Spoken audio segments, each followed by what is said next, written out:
Candido here, and I ordered a cell phone clip-on stand holder, and it came, and we're gonna see how easy it is to set up and use. So you can see it just comes in a little plastic bag here. It comes in 2 pieces, and we've got an instruction card. So that's gonna be helpful. And so I like the fact that it clips because I do a lot of videos, and it's hard to hold my phone sometimes. So here, in order to open the clip, we are just going to unscrew the tube right here, and that's opening this up so we can clip it on. Let me open it a little bit more.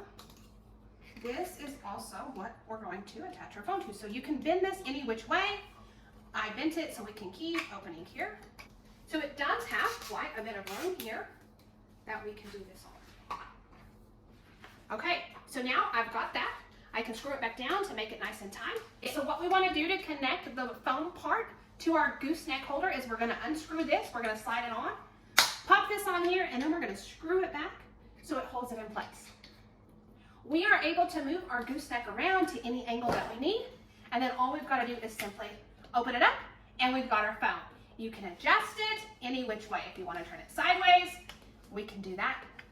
So, just like that, my phone holder was easy. It was super easy setup. So I hope you found this review helpful.